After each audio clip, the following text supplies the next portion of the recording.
श्री उदित राय। श्री उदित राय।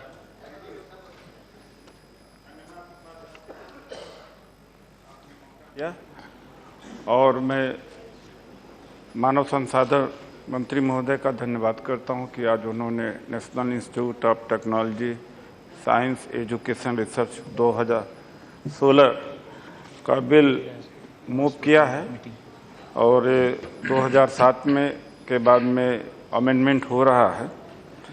सबसे ज़्यादा जो चिंता की बात है हमारे देश में रिसर्च के क्षेत्र में, और रिसर्च इतना पुअर क्वालिटी का है। ऐसा नहीं है कि स्टूडेंट्स हमारे अच्छे नहीं हैं, टीचर्स अच्छे नहीं हैं, लेकिन जो आईआईटीज में हैं, एनआईटीज में हैं, वो सब सिविल सर्विसेज की तरफ भागते हैं या तो मल्टीनेशनल कंपनीज की तरफ। और उन्हें लगता है कि रिसर्च में जाने से, रिसर्च करने से उनको न पावर मिलेगी, न डिग्निटी होगी और न मनी। ये दो तीन फैक्टर हैं जिसको हम लोग पीडीएम कहते हैं, पावर, डिग्निटी और मनी। ये से डिप्राइव हो जाते हैं, जिसके वजह से रिसर्च हमारे समाज में, हमारे देश में अच्छी किस्म का नहीं है। चाइना ने अगर तरक्की किया है तो वहाँ के यूनिवर्सिटीज़ का, इंस्टीट्यूट्स का बहुत बड़ा रोल रहा। जो भी बाहर की टेक्नोलॉजी थी उनको डुप्लीकेट किया उन्होंने फटाफट और अपने तरफ से मॉडिफाई किया है। हालांकि मॉडिफिकेशन ना, जो टेक्नोलॉजी हम लोग यूज कर रहे हैं 50% एज इट इज यूज करते हैं, लगभग 45% टेक्नोलॉजी को मॉडिफाई करते हैं, लगभग 5% टेक्नोलॉजी ही हम इन्वेंट करते हैं, इससे ज़्यादा इन्वेंट करते नहीं। ये बड़ी दुख की बात है। इसके ऊपर गंभीर चर्चा होना चाहिए इस सत्र में और लंबी चर्चा होना चाहिए कि वजह क्या है। आज हम इतना ज़्यादा $1 बिलियन पैसा आर्म परचेज के लिए करते हैं। इसका वजह है कि हम टेक्नोलॉजी को डेवलप नहीं कर पाए।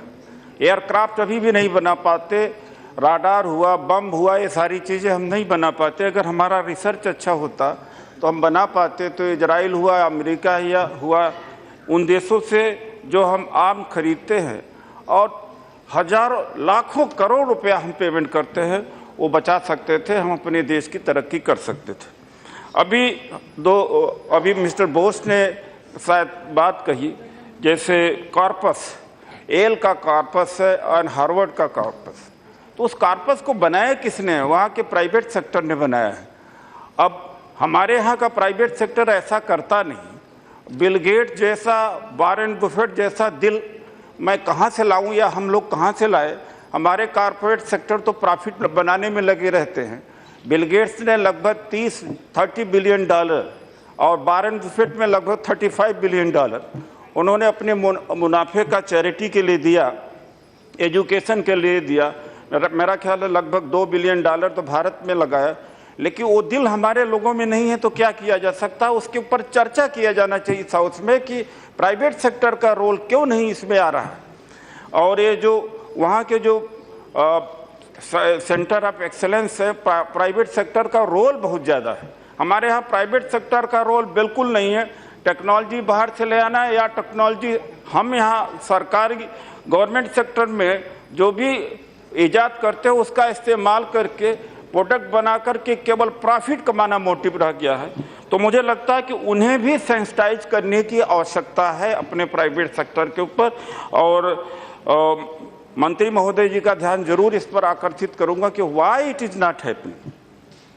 एक बात मैं और कहना चाहूँगा कि 5000 हमारे पास इंस्टीट्यूट्स हैं, इंजीनियरिंग इंस्टीट्यूट है, जिसमें लगभग 1400 या 1500 गवर्नमेंट में हैं।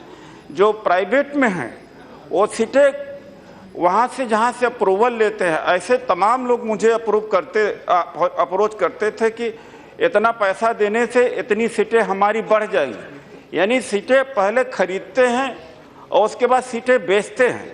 और वहाँ के जो प्रोडक्ट हैं आज जो मोहताज हैं 5000, 6000, 10,000 रुपये का मंथली रोजगार के लिए हैं। तो एक तरह से ब्लॉट एंड साइंस और इंजीनियरिंग में है। तो इसके ऊपर कुछ ना कुछ विचार किया जाना चाहिए, अगर वरना डिटेरियोरेशन बहुत ज़्यादा होता चला जा रहा है और उसका एक प्रैक्टिकल ओरिएंटेशन हमारे यहाँ नहीं है। प्योर साइंस पर ज़्यादा ध्यान है। जैसे हम बाहर के देशों में जाते हैं तो कोशिश करते हैं कि वहाँ के कैंपस में जाकर के देखें। पिछले वर्ष मुझे इंडियाना यूनिवर्सिटी में जाना हुआ, अभी इस बार भी गया तो येल यूनिवर्सिटी मैंने देखा प्रैक्टिकल बहुत है। तो प्रैक्टिकल होने से क्या होता है कि वही लोग आ पाते हैं जिन लोगों का इंटरेस्ट है साइंस में है, टेक्नोलॉजी में है, कंप्यूटर में है। यहाँ पर आते हैं जॉब की वजह से आते हैं। द वर्स्ट इज व्हाट, जब मैं जेएनयू में था, सिविल सर्विसेज की तैयारी करता था, तो बगल में आईआईटी दिल्ली के जो एस्पिरेंट्स थे वो आए तो थे यहाँ पर रिसर्च करने के लिए। वो सिविल सर्विसेज की तैयारी करते थे, तो जैसे हम लोगों को चाय पीने का तलब होता था तो आईआईटी माना जाता था कि पूरी 24 घंटे खुली रहती है, चाय का ढाबा खुला रहता और ज़्यादा सारा का सारा हॉस्टल सिविल सर्विसेज की तैयारी करता रहता। तो उनका फर्स्ट प्रेफरेंस ये होता है कि पहले सिविल सर्वेंट बन जाए, नहीं होता फिर कॉर्पोरेट सेक्टर में जाते हैं। और जो एमटेक में एडमिशन वहाँ लेते हैं वो बीटेक वाले नहीं लेते, बीटेक वाले कहीं विदेश चले जाएंगे या सिविल सर्विसेज चले जाएंगे और दूसरे यूनिवर्सिटी के लोग आकर के एमटेक में एडमिशन लेते हैं, जिसकी वजह से रिसर्च की क्वालिटी बहुत ही पुअर है।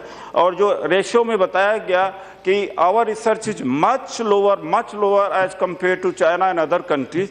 तो इसके ऊपर एक लंबी चर्चा करने की आवश्यकता है, क्योंकि जीडीपी से भी जुड़ा हुआ है, हमारे ग्रोथ से भी जुड़ा हुआ है।